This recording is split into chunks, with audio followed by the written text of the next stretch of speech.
Now, this is the account of the journey to the seventh planet and how the legend of the fish god who came from the waters was begun. With heavy heart, Ea the chariot entered. To soar up, the command he gave. The commander's seat by Anzu, not by Ea, was occupied. Anzu, not Ea, was the chariot's commander.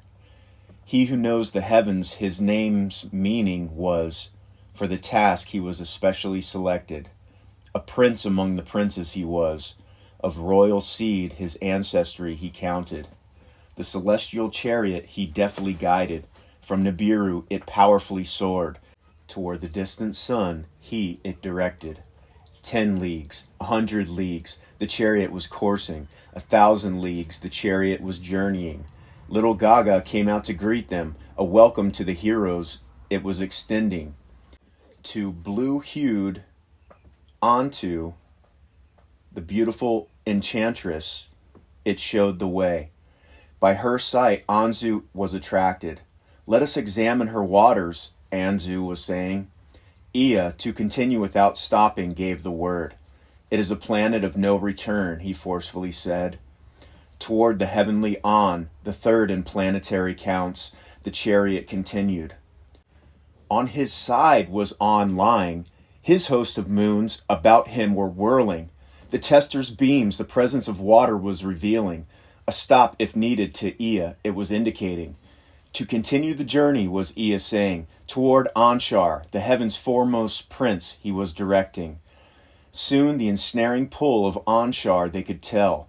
His colored rings with fear they admired. Deftly did Anzu the chariot guide. The crushing dangers he cleverly avoided. The giant Kishar, foremost of the firm planets, was next to be encountered. Her net's pull was overpowering. With great skill did Anzu the chariot's course divert. With fury, Kishar at the chariot divine lightnings were thrusting. Her host at the uninvited she directed. Slowly Kishar moved away, for the chariot the next enemy to encounter. Beyond the fifth planet the hammered bracelet was lurking.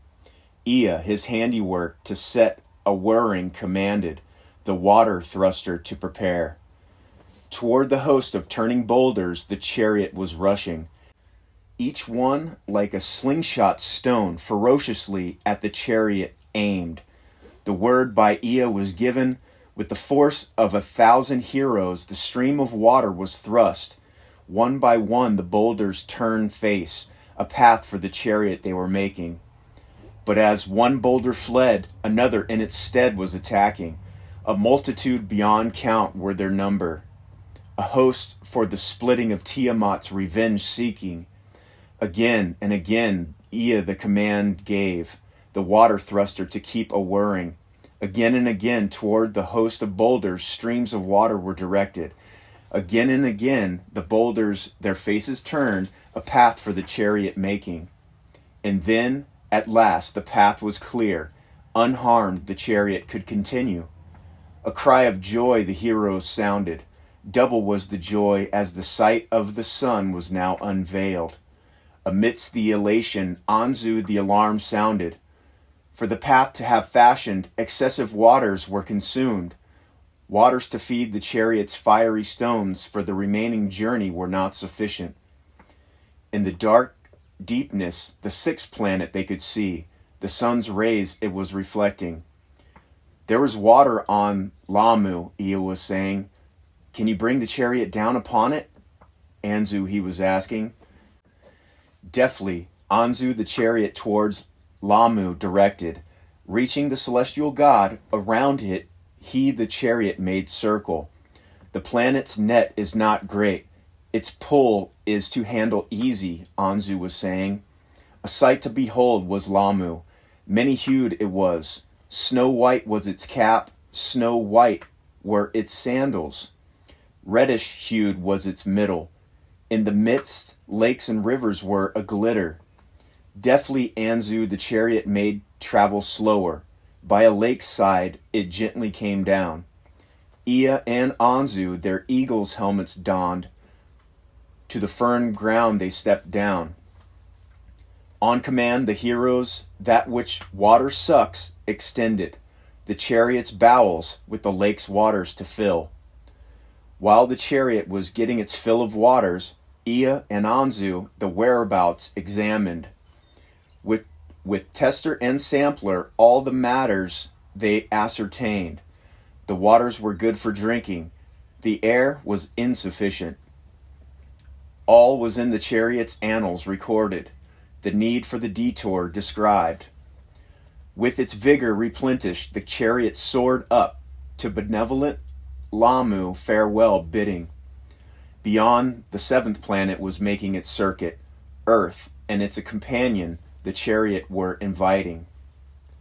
In the commander's seat, Anzu was without words. Ea, too, was silent. Ahead was their destination, its gold Nibiru's fate for salvation or doom containing. The chariot must be slowed, or in Earth's thick atmosphere it shall perish, Anzu to Ea declared. Around Earth's companion, the moon, make slowing circles, Ea to him suggested. They circled the moon. By the vanquishing Nibiru in the celestial battle, it prostrate and scarred was lying.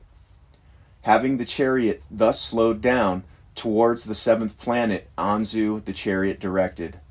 Once, twice, the earth's globe he made the chariot circle. Ever closer to the firm land he lowered it. Snow-hued was 2/3 of the planet. Dark-hued was its middle. They could see the oceans, they could see the firm lands. For the signal beacon from Alalu they were searching. Where an ocean touched dry land, where 4 rivers were swallowed by marshes, Alalu's signal was beaconed. Too heavy and large the chariot is for the marshes, Anzu was declaring. The earth's pulling net too powerful for on dry land to descend it is, Anzu to Ea announced. Splash down in the ocean's waters, Ea to Anzu shouted. Around the planet, Anzu made one more circuit, the chariot with much care towards the ocean's edge he lowered. The chariot's lungs he filled with air. Into the waters down it splashed.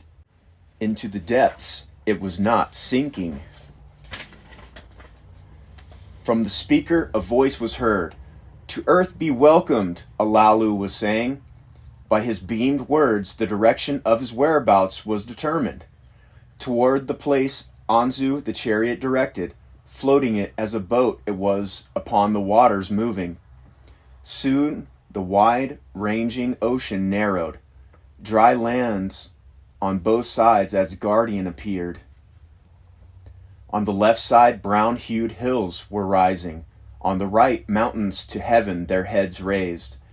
Toward the place of Alalu was the chariot moving, floating like a boat upon the water it was.